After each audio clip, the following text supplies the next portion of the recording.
E të dashur shikues, tani është koha që të realizojmë bisedin me mjeku në studio, si që paralajmërova dhe po ashtu si që e kemi çdo të enjtë këtë rubrikë mjeku në studio. Sot do të flasemi pak më shumë për problemet e gojës dhe po ashtu edhe për sëmundjet e ndryshme të gojës. Do të flasim pak se cilat janë ato sëmundje, të cilat po ashtu mund të shkaktojnë edhe probleme me zemër dhe probleme me diabet. Së bashku për këtë temë flasim me specialistën e sëmundjeve të gojës, Fitore Bosnjaku Halili. Përshëndetje. Përshëndetje, mirëmëngjesi, kënaqësi që të kemi në studio. Kënaqësi të jam këtu. Po e potencoj edhe të shikuesit që po ashtu ata mund të dërgojnë edhe pyetje dhe po ashtu ne pranojmë edhe telefonata sa i përket kësaj teme dhe problemeve të gojës me të cilat mund të përballeni në numrin që tashmë mund ta shihni edhe në ekran +383 48 70 77 70. Zonja Vitore, ne po e nisim kështu thjesht dhe të na tregosh pak më shumë në lidhje me atë se cilat janë disa prej sëmundjeve të gojës. Atëherë, parodontologjia dhe mjekësia orale është një fushë shumë e madhe e cila i trajton parodontologjia në vetë e trajton do të thotë pjesën aparatin mbështetës të dhomit, do të thotë dhe mishrat e dhëmbëve, do të thotë problematika që mund të pas me mishrat e dhëmbëve. Mjekësia orale është një disiplinë e cila lidh stomatologjinë me mjekësinë e përgjithshme, ku do të thotë çkado që ndodh se goja nuk është vetëm një pjesë e lokalizuar e vetëm, por gjithçka që ndodh në gojë ndodh edhe në pjesën tjetër të organizmit. Do të thotë mjekësia orale i studion këto, i trajton këto patologji të ndryshme të cilat ne mund t'i kemi edhe sëmundjet sistemike që vijnë bashkë me të. A na përmend disa prej sëmundjeve të gojës, problemeve të gojës, të cilat janë pak më konkrete dhe po ashtu disa prej arsyeve sepse shkaktohen këto sëmundje? Po, atëherë, njëra prej sëmundjeve që është më zakonshme, sidomos në popullatën tonë, është parodontopatia, e cila është, do të thotë, është inflamim i mishrave të dhëmbit dhe dëmtimin e çatij aparatin mbështetës të cilin e mbajnë dhëmbin.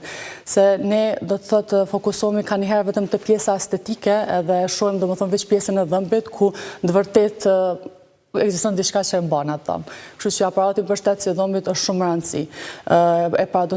Sëmundja e parodontopatisë është ajo e cila do të thotë i shkatërrohet komplet pjesa e mishit të dhëmbëve, duke shkatërruar edhe aparatin mbështetës, do të thotë kockën e cila domethënë progredon me humbjen e dhëmbëve.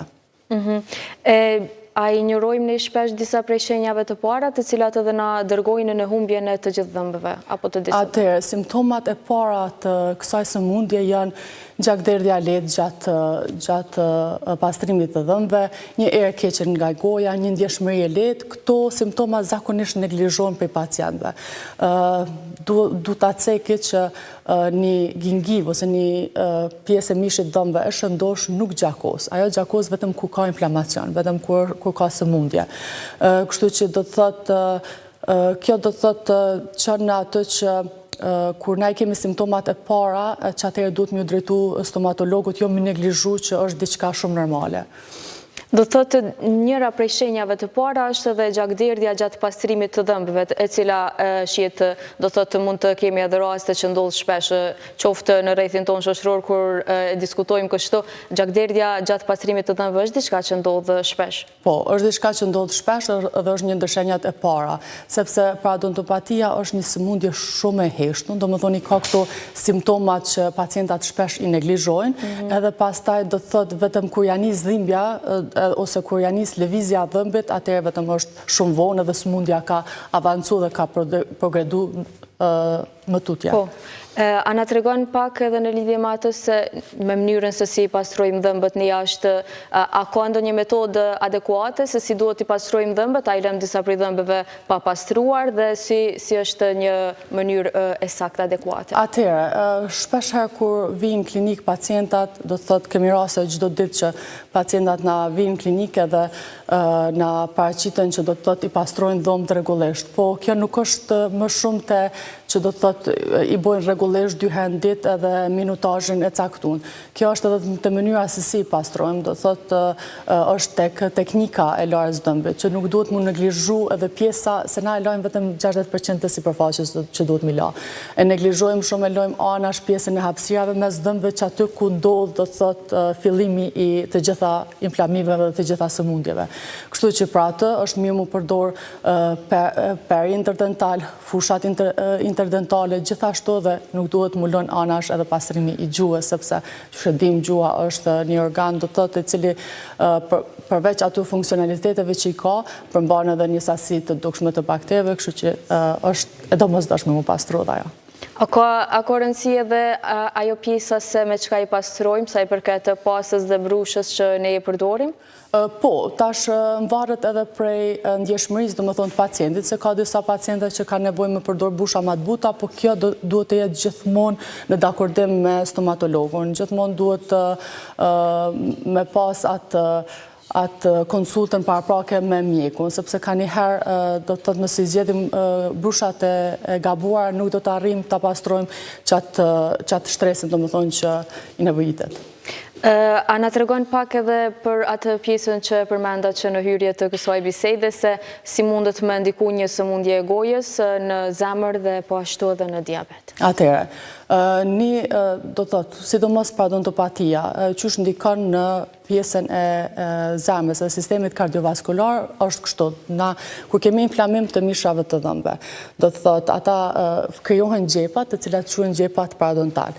Edhe ajo bëhet si një vrim ose një port hyrëse për bakteret me kalu në qarkullimin e gjakut. Për qarkullimin e gjakut, mandej më shkaktu probleme në enë të gjakut, edhe më shkaktu probleme, do më thonë, në zemër.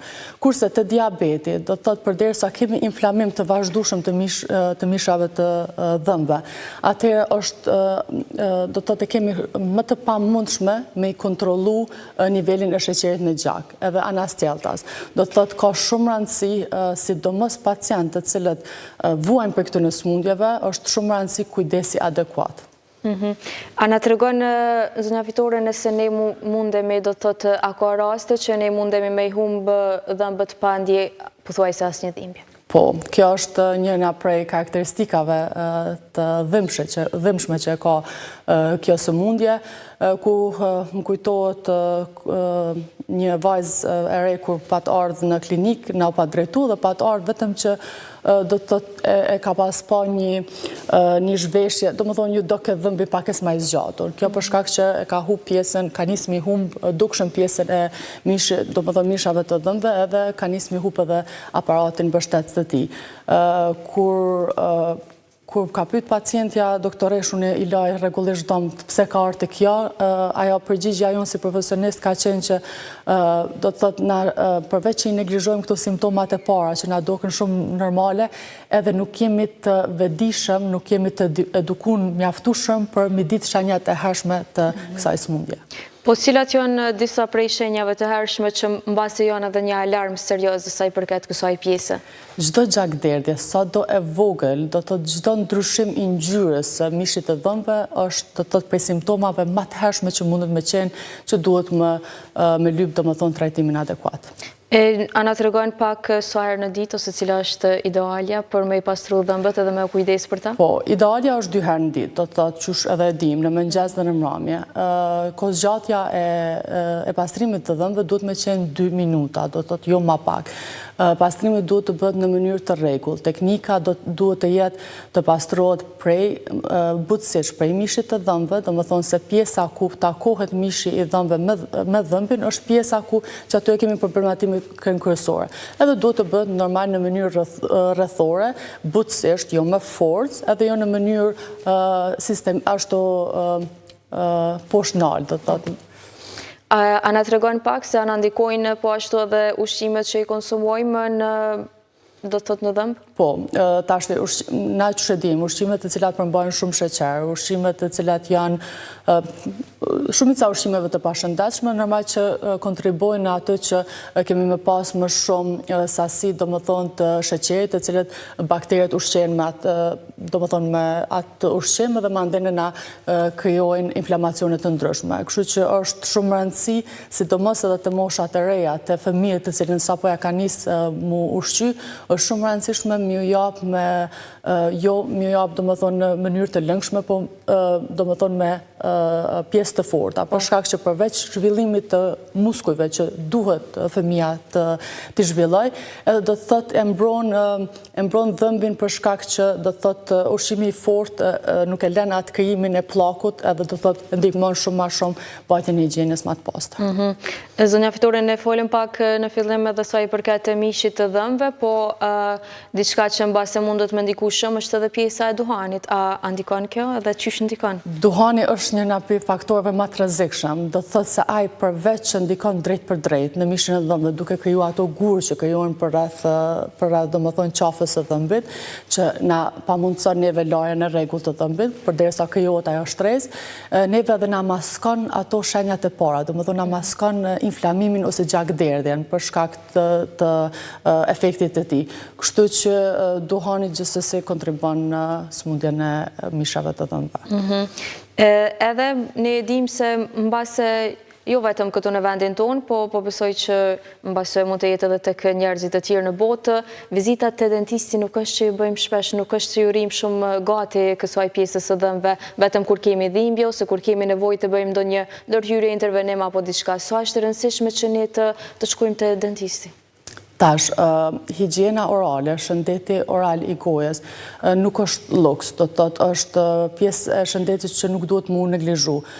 Kjo pjesa kur ky paradoksi që vetëm kur ka dhimbje duhet më shku te mjeku, fatkeqësisht te pjesa e stomatologjisë, te pjesa e shëndetit oral nuk vlen. Do të thotë kontrollat sistemike, kontrollat çdo 6 mujore janë më pakta që mund me bë pacient, gjithashtu edhe do të thotë mirëmbajtja në shtëpi, do të thotë rutina e mirë e higjienës orale.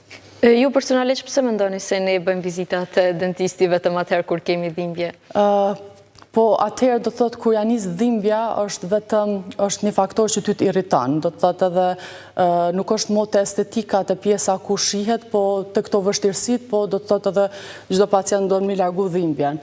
Për mendimin tam, edukimi i vazhdueshëm i publikut duhet me qenë që mos ta presin dhimbjen si shkaktar më shku te stomatologu, por ta kenë një kontroll, do të thotë që e thash çdo 6 muaj që më po është gjithçka në rregull. Nëse veç e kanë njërin për simptomave që përmenda më herët, normal që është mirë sa më shpejt më shku, sepse gjithmonë pra ndalimi është shumë më i lehtë dhe ka kosto shumë më të ulët se sa trajtimi i tyre.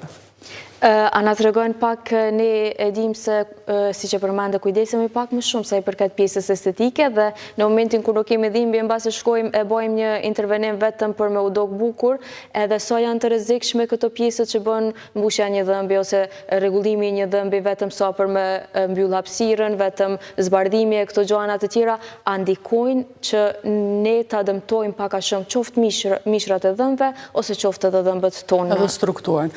Atëherë, unë si mjekë edhe shumë mjekë si unë, do të thotë shumë profesionist, na jemi kundër largimit të substancës së dhëmbit, do të thotë vetëm për shkaqe estetike, sepse dhëmbi i shëndosh, do të thotë nuk mundesh asnjëherë muratu si me dhëmbët të shëndosh. Kështu që gjithmonë duhet me tentu mirujt sa më shumë strukturën e dhëmbëve deri në një moment ku kemi problematika.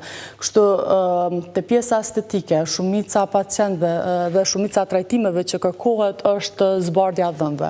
Zbardhja e dhëmbëve nuk është shumë e dëmshme kur bëhet në sasi të kufizuar. Domethënë një herë në vit nëse bëhet nuk është diçka e dëmshme, por nëse veç përsëritet më shpesh, ajo do ta dëmton strukturën e dhëmbit.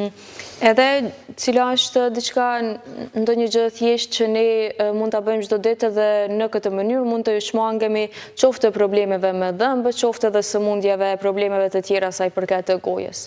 Atëherë, shëndet do thotë mbajtja higjienës, qyshtash, do thotë pastrimi i rregullt, përdorimi gjithsesi i perit interdental, edhe furçave interdentale që tash do thotë për çdo barnatorëve që janë ekzistente, edhe gjithashtu edhe pastrimi i gjuhës. Pastrimi i gjuhës mund të më bëjë lehtësisht edhe me brushën që ju i lani dhëmbët, por ekzistojnë edhe disa brusha të veçanta të cilat janë specifikisht për këtë pjesë. A na tregon mbase edhe në lidhje me atë se disa prej risive të fundit që janë sa i përket kësaj fushë? Po, atëherë, paradontologjia kështu si fushë e gjerë, kam rri do të thotë me pas shumë shumë të reja, do të thotë, të reja inovative. Atëherë na dhe kur kemi pacientët të cilët sëmundja veç ju ka progreduar dhe kanë humbë strukturë të kockës, tash fatmirësisht kemi teknika të ndryshme të cilën mundim mi kthy qatë pjesë të indit ose të kockës të humbur. I kemi terapitë regenerative, do të thotë që janë pjesë e trajtimit të parodontologjisë. Gjithashtu i kemi edhe trajtimet biologjike, i kemi këto metodat mini-invazive, do më thonë që bohen me lasera të ndryshëm, do më thonë që edhe rekuperimi dhe shërimi është më i shpejt. Do të thotë, po në këtë fushën tonë, do të thotë si specialisti sëmundjes gojës, është veç parandalimi. Do të thotë, parandalimi është para gjitha edukimi i pacientëve, edukimi edhe ajo kontrollat, do të thotë edhe ajo konsultat me pacientë janë matë efikase se sa çdo trajtim mandene. Sot, cilat janë disa prej problemeve më të shpeshta sa i përket kësaj pjese, shqetësimet më të shpeshta të pacientëve? Shqetësimet më të shpeshta, do të thotë kur veç pacientë e shohin që sëmundja ka progredu, është do të thotë lëvizja e dhëmbëve. Kur bëhet lëvizja e dhëmbëve, kur shohin do të thotë që pacientët e quajnë dhëmbi që është i zgjatur. Ai në fakt do të thotë ka humbur atë pjesën e ngingives ose mishit dhëmbëve, edhe do të thotë dhëmbi veç vazhdon, veç nis me lëviz. Kur dhëmbi lëviz, do të thotë aste nuk është e këndshme as për pacientin. Do më thonë pacienti gjatë ushqyerjes, gjatë folurit e ka problem, do më thonë ka dhimbje dhe ka problematika në jetën e tyre të përditshme. Kështu që këto janë disa prej aty në simptomave që pacientët e shohin që është e domosdoshme më shku të specialisti ose të stomatologu. Zonja Fitori, duke qenë se ne kemi ardhur edhe në fund të bisedës, nëse kishe mujt disa prej këshillave, metodave që munden me i përdorë të gjithë ata që po na shohin, të gjithë shikuesit, në lidhje me mbrojtjen, do të thotë në lidhje me evitimin e të gjithë këtyre sëmundjeve?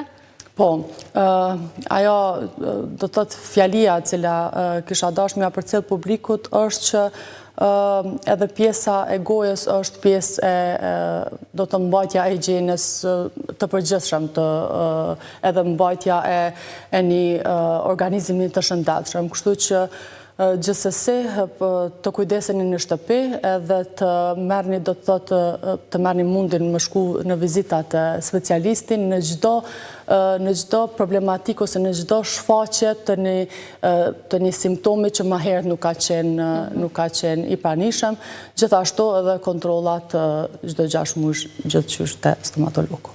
Në përgjithësi, sa mendoni që janë të vëdisuar sa i përket kësaj pjese, edhe po ashtu të flasim pak edhe për prindërit të cilët i kanë fëmijët e vegjël, sa kujdesën, a është më shumë, a është më mirë se më herët, si qëndron e gjithë situata? Për fushën tonë, fatkeqësisht nuk ka pas kohëve të fundit informata as publiku, do të thotë për këto sëmundje, do më thonë që sëmundjet të cilat ndodhin në gojë, mujnë mu shfaqe dhe në pjesë të ndryshme të organizmit.